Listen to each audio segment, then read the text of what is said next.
About me, who am I? I am a technical marketing engineer at Cisco. That's what my job description says.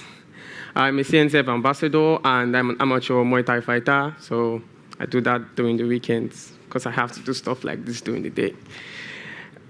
So today we're basically going to talk about what is Kubernetes Ingress.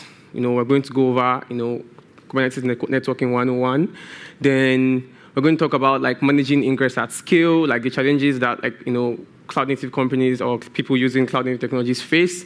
Then we're going to talk about how Cilium solves this particular problem. Then a little bit of demo, and I'll share some resources for folks that want to learn more about all of this. So what is Kubernetes Ingress? Before we go that far, think about the biggest city you can think of right now, right? And think about all the traffic that happens during the rush hour, London, Mumbai, big cities. And this type of traffic is what a lot of, what we are dealing with a lot in the cloud native space. We are dealing with this lot of traffic over the years because much more people have gone online, much more people are now digital, so there's a lot more traffic for that cloud native companies have to deal with. Now, Kubernetes help us orchestrate microservices, but what helps us control the flow of traffic? How do we even deal with the whole flow of traffic? Next slide. So Ingress, basically, before we talk about Kubernetes Ingress, let's go back to the foundation. So Ingress is basically serves as an entry point for incoming traffic to a system. So this is the first point of contact when traffic is being coming into a system from an external service. That's basically what an ingress is. Nothing too fancy, just a very fancy name. And the ingress works by analyzing the traffic based on predefined rules and then forwards it to the to a specific or defined destination. That's basically what an ingress does at the very base level. And Kubernetes has an ingress, it has ingress support, and basically it's just a resource that manages how external traffic how external service accesses other services inside your Kubernetes cluster. That's basically what the Kubernetes Ingress does. Nothing really, really complicated. As we all know, probably not all, but we know that Kubernetes is not really great at networking.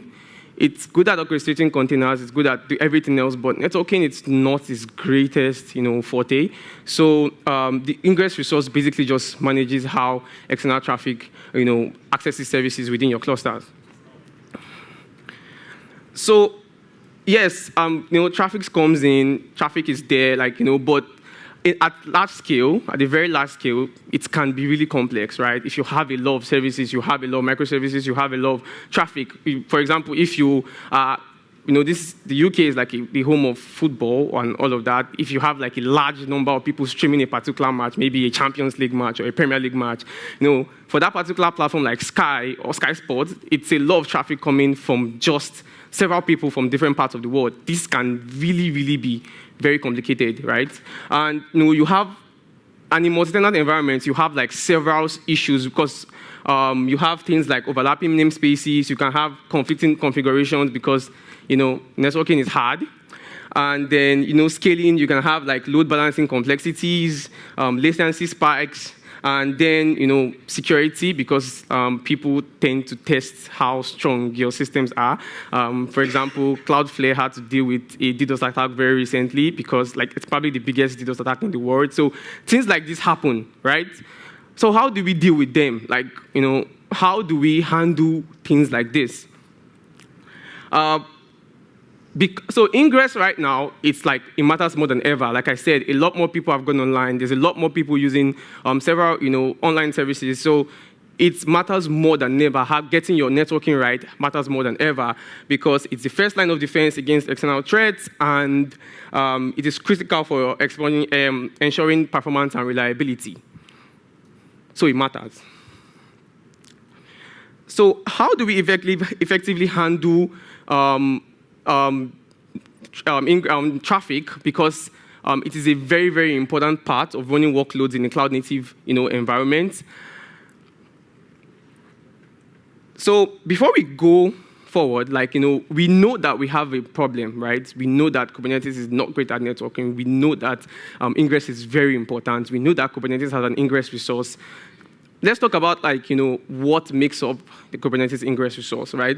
There's an Ingress controller, which is basically like a load balancer that watches the Ingress response and processes rules that has been defined for it. So if there's a specific rule for a specific route, it routes traffic to there. If there's none, it denies traffic. Basically that's what it does. Then there's the Ingress resource that allows you to define these rules that tells the Ingress controller what to do. Then there's also the rules, which is the actual, YAML templating or whatever people use these days, but YAML mostly. And that's basically what the structure of the Kubernetes Ingress. Moving forward, since now we've known most of basically the basics we need to know, let's talk about Cilium.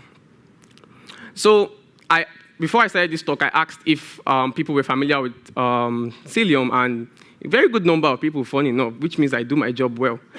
So Cilium, for those who do not know, was created by Observability, and it is an eBPF-based networking, observability, and security platform that basically helps with all I've said, networking, observability, security. It has features it has a service mesh. It also has Ingress capabilities, which is basically the order of the day. And it is a graduated CNCF project, so if you use Cilium, you're fine. And under the hood is eBPF and Envoy. That's basically what Cilium is, and that's the order of the day for today. The Ingress part of Cilium is what we will be talking about today. So stay with me, please. So Cilium basically has an Ingress controller, and it pretty much works very, very interestingly, and it's powered by eBPF. Traffic goes into the cluster, the load balancer handles it first, and then connects with the Ingress, and the Ingress decides where traffic needs to go. That's basically it. And the most interesting thing about Cilium is that, think about this. For every single time you have to use traditional Ingress controllers, you have to install a separate software in your cluster. Now think about having your CNI do Ingress work for you. I think it's pretty cool. This is not because I work at where Cilium is being created, but it's just that it just really makes sense. Having a single particular, you just need to install one thing and it could do everything for you. Now, what powers this particular innovation? I would say it's eBPF. eBPF is basically allows you to run code in the kernel in a very safe manner, and a lot of tools these days are being built with eBPF because it gives deep visibility into the kernel and makes sure that it is done in a very safe manner so it doesn't corrupt the kernel. And that's basically what Cilium is built on. So because of eBPF, we usually, we had the hardware networking where we are using switches and racks before, then we moved into the era of software-defined networking, and now eBPF is redefining what software-defined networking is. It's making things easier, making networking easier, giving much more observability for your network, which is basically what we need in today's world where we have a good number of people going online. So eBPF powers Cilium. Cilium has a service mesh. The Cilium Ingress controller is part of the Cilium service mesh. And what eBPF does is eBPF removes the need for a sidecar. eBPF removes the need of a sidecar from Cilium and makes it sidecarless. And every single traffic that goes into your cluster or goes into your wherever you're running Cilium, it's being intercepted by eBPF, and eBPF decides where that packet go. And for this particular reason, we can program the kernel. We can program our network to do much more things that was possible before. That's basically, the thing that powers Cilium and powers all of its capabilities. So let's talk about Cilium as an Ingress controller. We've talked about Ingress itself, talked about eBPF, but we need to talk about Cilium as the feature Ingress controller. So basically, Cilium implements Ingress in the cluster and performs configured load balancing configuration. Earlier I said, imagine having your CNI do, ingress-related work for you, and that's what basically Cilium does. In most clusters, applying, ingress resources, you need an external ingress controller, something like maybe Traffic, something maybe like Nginx, which is pretty much very popular. And with Cilium as a CNI, which you can use it to manage ingress resources without needing an external controller. So everything is being done in one place. You have your CNI doing what your CNI does, handling networking for you, and also doing ingress-related things for you, which is like really, really interesting, and which saves a lot of cost because you do not need an external, by cost I mean memory, and you do not need an external service handling this particular section of your networking for you. You have one thing that does everything for you. So Cilium versus the world, like what makes Cilium better, right? What makes Cilium, very useful? I wouldn't say better, but what makes Cilium useful for you and I? It has a direct integration with your networking stack because of eBPF, and you have impact on client IP visibility because it's a CNI and it has much more power and capabilities than others. And then the most beautiful thing about this is you have, with Cilium being a CNI, you have access to like a network policy. And this basically gives you the ability to control traffic as it enters. It allows you to deny certain requests. It allows you to accept certain requests, and aside from just routing those requests to the required services. So, what are some benefits of using Cilium as an ingress controller? You have dedicated and shared load balancer mode, where in dedicated mode, the Cilium provisions a separate external load balancer for each ingress or service. And this means that every single service can have external access and gets external access can have its own load balancer. Depending on, this would be useful if you have services that get a lot of traffic, which is, really, really nice.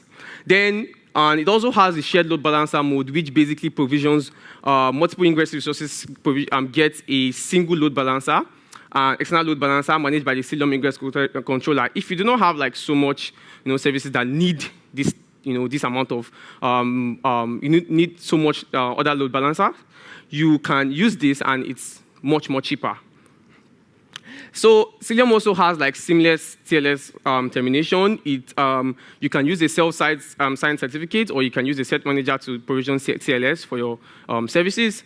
And it also has support for Kubernetes Ingress annotations, so you can make certain configurations right in your cluster.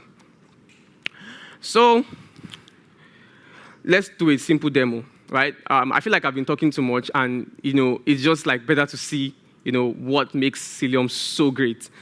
So let's dive in and see the Cilium HTTP Ingress.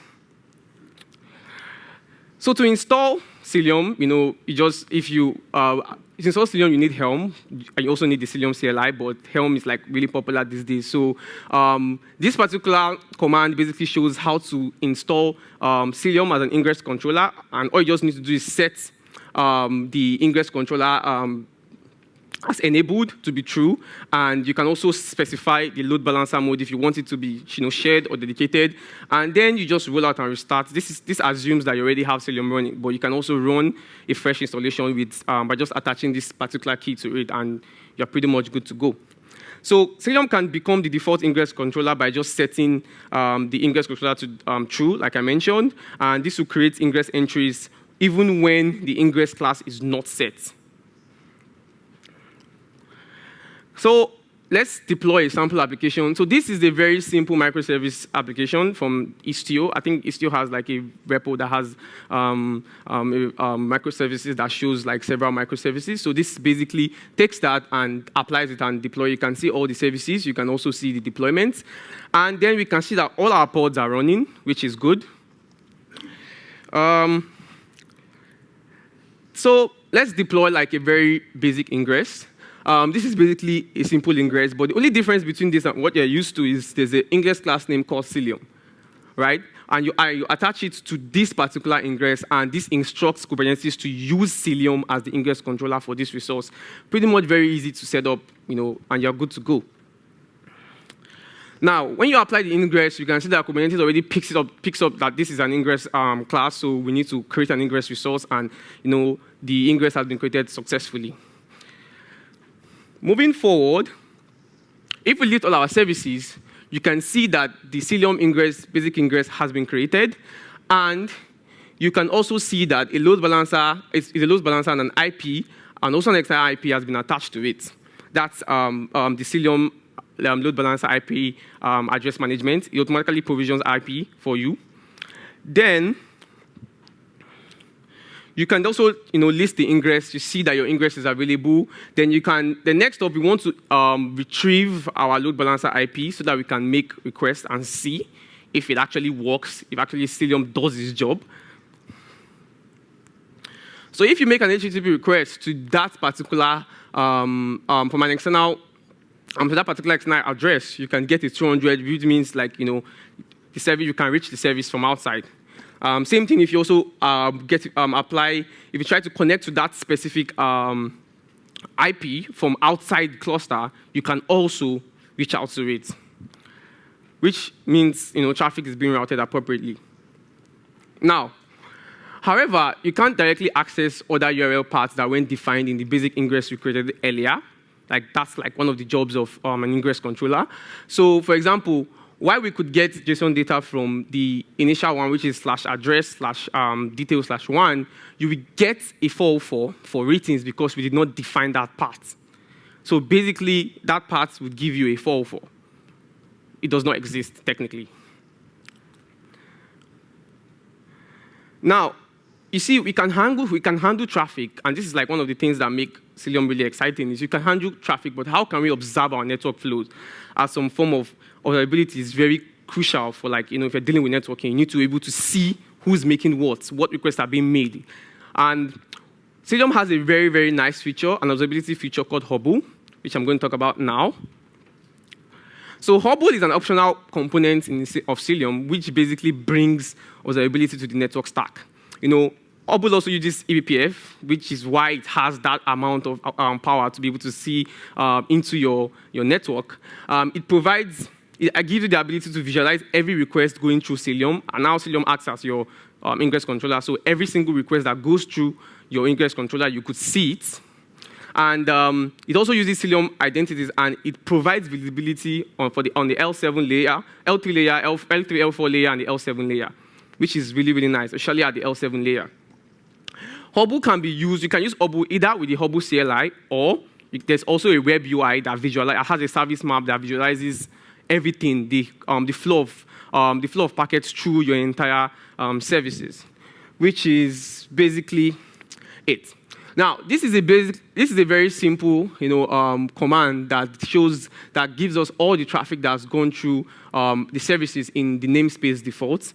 And if you look somewhere here, just to be sure I can see it, you can see that the request we made to the product page is there, and you can also see kubedns. You can basically, which is the DNS service for Kubernetes, and you can see basically any request that has been made. You can also enable L7, which also will show you the HTTP status code for every single request that has been made. And you also get this really nice UI that shows the flow of network. It also shows the type of connection, and it shows the relationship between all of these services. You can also see your ingress class here, and I think this is really nice because if you have been scarred by TCP dump, you should know that this is a step up for networking engineers, because TCP dump has done a lot of damage in the previous years. So you get this really nice UI where you can explore all of these services and get even much more information. If you activate L7, you can also see the status code, the HTTP status code for each request. Like I mentioned, there are so much more much features for Cilium and the Ingress controller. Like I mentioned, L7 visibility. It also has support for gRPC and also for TLS. So that's basically a very quick rundown of like what the Cilium Ingress controller can do for you. But if you want like a much more in-depth exploration, I know a lot of people like to do more hands-on stuff, to like be able to maybe write POCs or understand the software itself. There's a lab for my Observability at Cisco that basically goes much more in-depth into Cilium Ingress controller. So you can just access it, and you get a very fancy badge. You can put it on you. So that's nice. I think we all like badges. And then, of course, you have to read the docs. Very important. I know a lot of us don't like to read the docs, but yeah, the docs is really, really, the Cilium docs is really, really nice. And it goes in depth in what the Cilium Ingress controller can do, and much other examples that they can use to test out like some of your theories, if you have any. And lastly, if you are interested in eBPF and you want to know more about the technology that powers all of these and powers Cilium, you can check out the Observability booth. You can check out the book signing we have tomorrow, and you get the eBPF. What is eBPF book? If it's something that you're looking forward to, or you want to learn more about eBPF, you can just go for the book signing, and you get a free book. And that's it. Thank you so much, everybody, for joining my talk. I hope I've been able to convince you and not confuse you about the Cilium Ingress controller. Thank you. Any